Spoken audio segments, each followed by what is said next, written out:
2009లో ఎన్నికైనప్పుడు కొంత బాధాకరమైన పరిస్థితులు ఈ ప్రాంతంలో ఉండేది. అంతకుముందు కూడా విపరీతమైన ఆత్మహత్యలు ఒకటే రోజు ఆనాడు 2007వ సంవత్సరంలో కూడా జరిగినప్పుడు ఒకటే వారంలో 8-9 మంది నేతన్నలు చనిపోయినప్పుడు కేసీఆర్ గారు చెలించిపోయి ఆనాడు పార్లమెంట్ సభ్యుడిగా అప్పటి కాంగ్రెస్ ప్రభుత్వం స్పందించకపోతే సిరిసిల్ల ఉరిసిల్లగా మారుతున్నది, దయచేసి మీ మొద్దు నిద్ర నుంచి మేల్కోండి, ముందుకు రండి, కాపాడండి అంటే కూడా ఎన్ని ఆర్తనాదాలు చేసినా వినిపించుకోలేదు.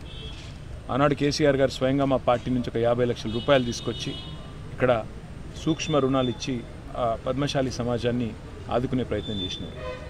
తర్వాత అధికారంలోకి వచ్చిన తర్వాత తెలంగాణ రాష్ట్రం ఏర్పడ్డ తర్వాత ఒక్క నేతన్న కూడా చనిపోకుండా వారికి ధైర్యాన్ని ఇచ్చే విధంగా బ్రహ్మాండమైన పాలసీలు తీసుకొచ్చి చేనేత మిత్ర కావచ్చు, నేతన్నకు చేయూత కావచ్చు, బతుకమ్మ చీరల ఆర్డర్లు కావచ్చు, చేనేత బంధు కావచ్చు, ఇవన్నీ కూడా తీసుకొని రావడం వల్ల మన రాష్ట్రంలో నేతన్నలకు మెరుగైన ఉపాధి, వారికి గౌరవప్రదమైన వేతనం నెలకొక 15 నుంచి 20 వేల రూపాయలు సిరిసిల్ల లాంటి ప్రాంతంలో దొరికే విధంగా కార్యక్రమాలు రూపకల్పన చేయడం జరిగింది. వాళ్ళ దురదృష్టం రేవంత్ రెడ్డి ప్రభుత్వం వచ్చిన తర్వాత గత 4.5 మాసాల్లో ఇది 3వదో 4వదో ఆత్మహత్య ఈ ఒక్క రోజులోనే. ఇక్కడ సిరిసిల్ల పట్టణంలో అడిషర్ల సాయి అనే తమ్ముడు, 26 ఏళ్ల వార్పిన్ కార్మికుడు, అదేవిధంగా తంగలపల్లిలో అంకారపు మల్లేశం అనే మరొక సోదరుడు, ఇద్దరు కూడా ఒకే రోజు మరణించడం అనేది నిజంగా కూడా ఇది ప్రభుత్వం చేసిన హత్యగానే నేనైతే భావిస్తా ఉన్నాను.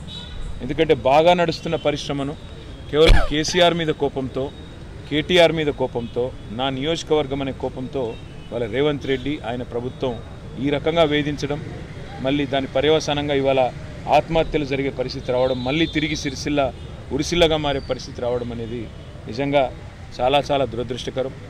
గౌరవనీయులు వినోద్ కుమార్ గారు చెప్పినట్టు ప్రభుత్వం తన మొద్దు నిద్ర నుండి మేల్కొని ఇప్పుడైనా స్పందించి వెంటనే, ఎందుకంటే కొత్తగా కోడ్ అడ్డం వచ్చేది లేదు, ఏది లేదు, పెండింగ్ బకాయిలు ఏవైతున్నాయో అవి చెల్లించండి. నెంబర్ 1 24 గంటల్లోగా.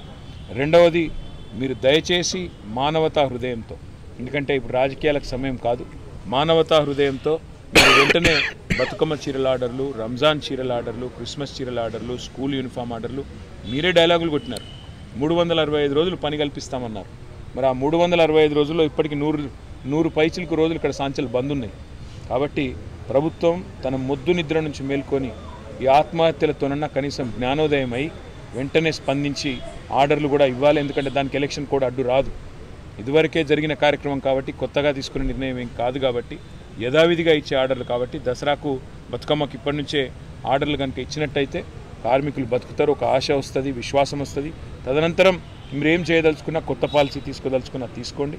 కానీ ఈ రకమైన దుర్మార్గపు వ్యవహారం, మా మీద ఉండే రాజకీయ కోపాన్ని మా నియోజకవర్గమైన సిరిసిల్లలో ఉండే నేతన్నల మీద తీర్చుకోవడం అనేది దుర్మార్గం, ఇది అరాచకం, ఇది ప్రభుత్వం చేసిన హత్యనే. 24 గంటల్లోగా ప్రభుత్వం స్పందించాలి. స్పందించకపోతే మేము కూడా రోడ్ ఎక్కుతాం. తప్పకుండా నేతన్నల తరపున ఈ ప్రభుత్వాన్ని వదిలిపెట్టమనే మాట కూడా తెలియజేస్తూ, ఈ రాష్ట్ర ప్రభుత్వం తన మొద్దు నిద్రను వీడాలని మళ్ళొకసారి డిమాండ్ చేస్తూ, నేతన్నల కుటుంబాలు కూడా ధైర్యంగా ఉండాలని నేను విజ్ఞప్తి చేస్తా ఉన్నాను. ఎందుకంటే పోరాటంతో మనం ఏదైనా సాధించవచ్చు, తప్పకుండా నాకు విశ్వాసం ఉంది. మనకందరూ కూడా కలిసి వస్తారు, మనకు మంచి రోజులు వస్తాయి. దయచేసి అప్పటిదాకా ఓపికగా ఉండాలి, ధైర్యంగా ఉండాలని చెప్పి కూడా కోరుతూ, ఆ కుటుంబాలకు తప్పకుండా పార్టీ తరఫున 50 వేల రూపాయల చొప్పున మేము కొంత తక్షణ సహాయం కింద వారికి అందజేయడం జరిగింది. కలెక్టర్ గారితో మాట్లాడి, ప్రభుత్వంతో కూడా మాట్లాడి మరింత సహాయాన్ని కూడా తప్పకుండా అందజేస్తామని తెలుస్తూ, నేతన్నలు ధైర్యంగా ఉండాలని చెప్పి కూడా కోరుతూ, ప్రభుత్వం వెంటనే స్పందించాలని చెప్పి మళ్ళొకసారి డిమాండ్ చేస్తూ